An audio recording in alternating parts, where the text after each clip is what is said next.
Today's broadcast is brought to you by ClassicBaseballBroadcasts.com, your one-stop destination for thousands of authentic, vintage radio game broadcasts, interviews and highlights. Red Barber, Mel Allen, Vin Scully, Ernie Harwell, Kurt Godey are just a few of the Ford Frick Award-winning voices. There are hundreds more that will bring back childhood memories from back in the day when the game was always on. From the crack of the bat to the roar of the crowd, relive the moments that made Baseball America's favorite pastime. Get started for free and step back in time listening to baseball's greatest moments.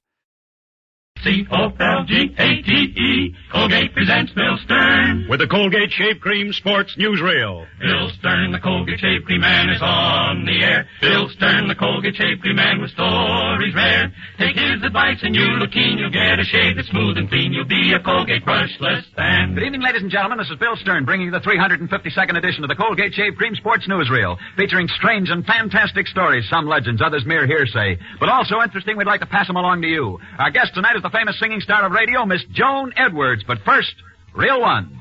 Stanley Hack of the Chicago Cubs has been a member of the All-Star team 4 different years. And Stan Hack is on the champion shaving team, too. Here's what he wrote me about Colgate Brushless, the shave cream of champions.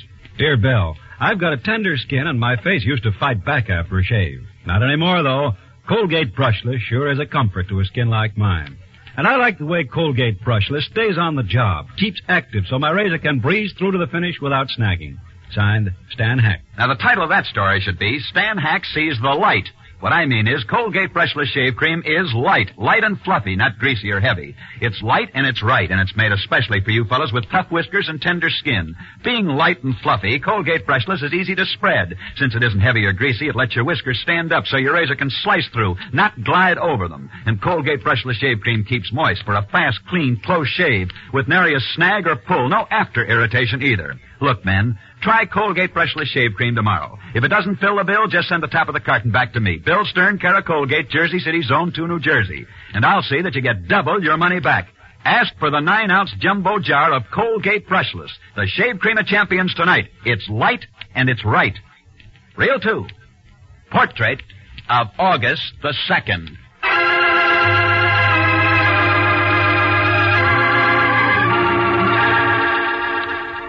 Tonight is August the 2nd. And because it is, I'd like to tell you one of the greatest prize fight stories of all time. A story that reputedly begins and ends on another August the 2nd. A story of the great John L. Sullivan.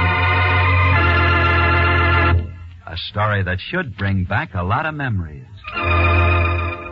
John L. Sullivan came out of Boston, where by the sheer power of his own fists he wrote boxing history as he battled his way up to the heavyweight championship of America. After John L. Sullivan had won the heavyweight championship, he became the most famous man in America. In fact, at the height of his popularity, John L. Sullivan was so much in demand that he appeared on the stage in vaudeville. One day, during his vaudeville engagement, he stopped on the street to buy a newspaper from a ragged little newsboy. And according to the story, the newsboy immediately recognized the famous John L. Sullivan, for it was the newsboy who said, "Gee, mister, you're the great champion, John L. Sullivan, ain't you?" That I am, my lad. Listen, Mr. Sullivan, I saw your act in vaudeville the other day. Would you do me a big favor? Well, Sonny, that depends upon what it is. Look, Mr. Sullivan, I know I'm only a newsboy, but I can sing. Honest, I can. Only nobody will give me a chance. Now, if you'd go to the manager of the theater where you're playing now, maybe if you asked him to, he'd listen to me sing and give me a job. John L. Sullivan liked that little newsboy, and he did take the youngster back to the theater with him. And the little newsboy really could sing. In fact, that little newsboy sang so well that John L. Sullivan hired that newsboy himself to sing in his act. And so it was that the great John L. Sullivan was responsible for a young newsboy going on the vaudeville stage. And that little newsboy stayed on the stage to become a great star in his own right. For that little newsboy was Gus Edwards.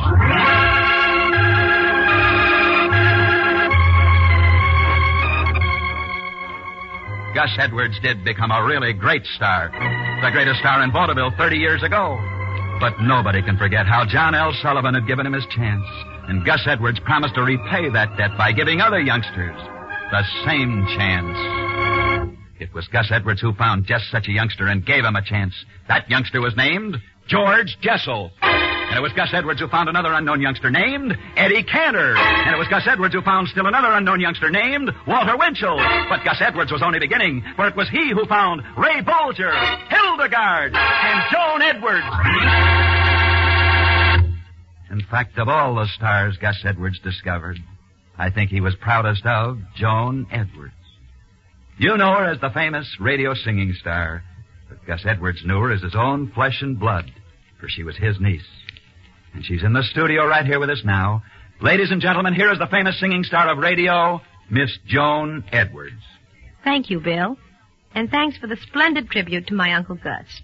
Well, It's true that he discovered Eddie Cantor and Walter Winchell and all the other stars you named. And he discovered you, too, Joan. Now, let's talk about you tonight. Do you like sports? Oh, I do indeed, Bill.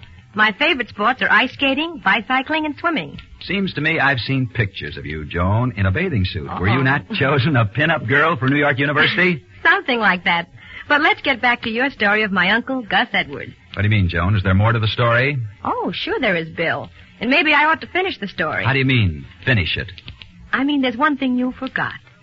You told how Gus Edwards discovered the greatest stars on Broadway, and how he never would have discovered these stars if he himself had not been given his own start by the heavyweight boxing champion John L. Sullivan. But, Bill, you didn't tell how Gus Edwards repaid the debt he owed to boxing. And how did he? By making a vow that since a prize fighter had given him his chance, he'd someday give another youngster a chance to become a prize fighter. And one day he did meet a youngster who wanted to become a great fighter. And Gus Edwards did give this youngster his start. And who was this youngster? That youngster was destined to become the heavyweight champion of the world. His name, Jack Dempsey.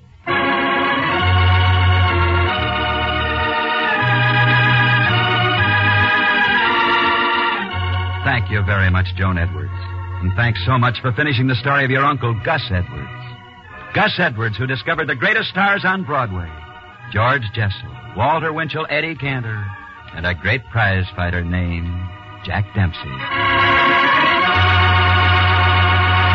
But the amazing part of this story is that Gus Edwards, who did get his start from the great prize fighter John L. Sullivan, was given that start on August the 2nd of 1893. And yet, strangely enough, it was on that very date, another August the 2nd, exactly 20 years later to the very day, that Gus Edwards found Jack Dempsey.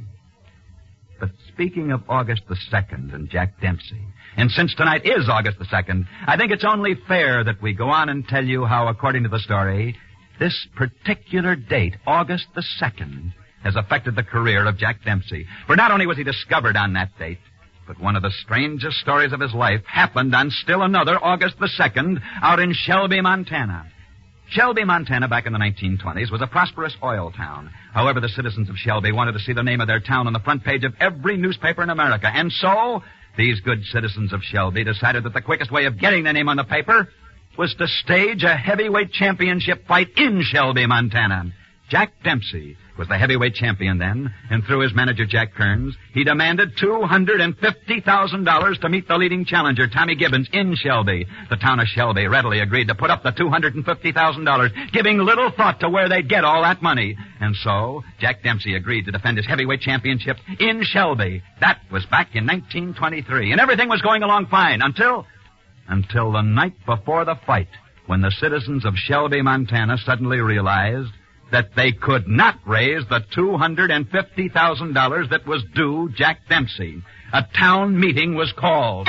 Each man went back to his office, his store, his home, or wherever it was he kept his money, and brought back to the town meeting all the money that he had in the world. Altogether, this money totaled $243,000. Yet it was $7,000 short of the $250,000 that was due Dempsey. Yet it was all the money that there was in Shelby, Montana. That night, a committee of townspeople met Jack Dempsey and his manager, Jack Kearns, in their hotel room. It was the representative of the townspeople who spoke first. All right, Mr. Kearns. You're Jack Dempsey's manager. I know that according to our agreement, we owe you $250,000 payable tonight. Well, I have almost all of it here. That is, I have all but $7,000. Our agreement calls for $250,000. I won't take a cent less. Either you get the rest or there'll be no fight. Listen to me, Kearns. This money I have here represents every last dime every man, woman, and child has in Shelby, Montana.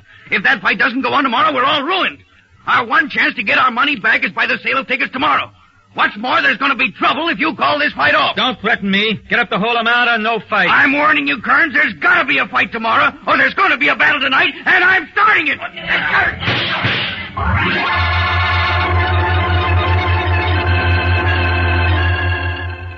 The only man shot that night was the sheriff. But the fight was now definitely off. The following morning, back in New York City, newspapers were out on the street with screaming headlines, "Dempsey Gibbons fight off in Shelby, Montana." And the following morning, back in Shelby, Montana, Jack Kearns, Dempsey's manager, was packing his suitcase to return to New York when the famous writer Hayward Broun rushed into his room. Kearns, the fight is going to be held this afternoon, even if you don't get all your dough. Oh, yeah? Who says so? Now, listen, Jack Kearns. I just got a telegram that's going to make you change your mind. Let me read it to you. Here's what it says. Dear Hayward Broun, I'm an ardent fight fan, and I would certainly like to see the boxing match between Dempsey and Gibbons staged this afternoon. I'm now making a trip through the West, and I have high hopes of being at the ringside. Best regards, Warren G. Harding, President of the United States. Well, what do you say, Jack? The fight's on. Let's go, everybody. The fight's on.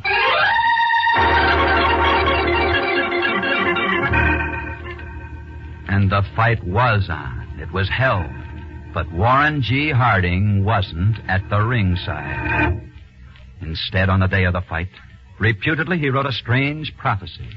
A prophecy that read, "Within 30 days, one of the greatest catastrophes this world has ever seen will take place. But I will not be here to see it." And he was right. For within 30 days, the world's worst earthquake hit Japan and killed 99,000 people. But Warren G. Harding, as he had prophesied, was not here to see it. For he was dead. And that's the strange legend of a president of the United States who, according to the story, foresaw and prophesied two tragic events. The world's worst earthquake and his own death, which took place on August the 2nd, exactly 23 years ago tonight, just as he said it would.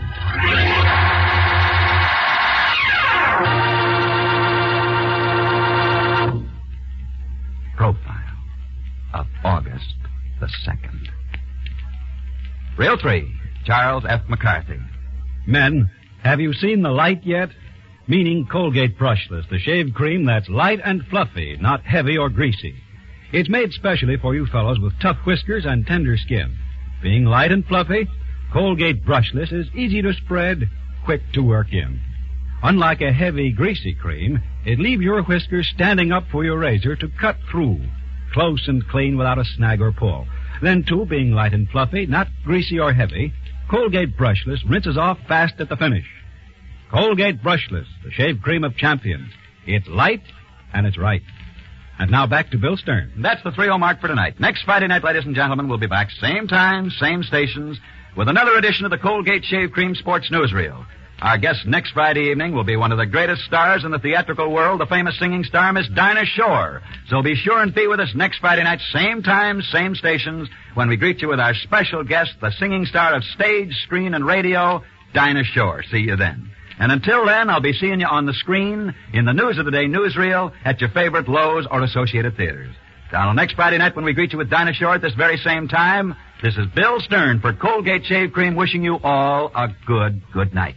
Bill Stern, the Colgate Shave Cream Man, is on his way. Bill Stern, the Colgate Shave Cream Man, had lots to say. He told you tales of sports heroes, the inside dope he really knows. So listen in next Friday night.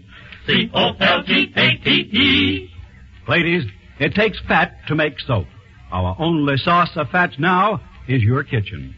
So if you want more soap, take your used kitchen fat to your butcher. He'll pay you 4 cents a pound. The Bill Stern Show tonight came from New York City. This is NBC, the National Broadcasting Company.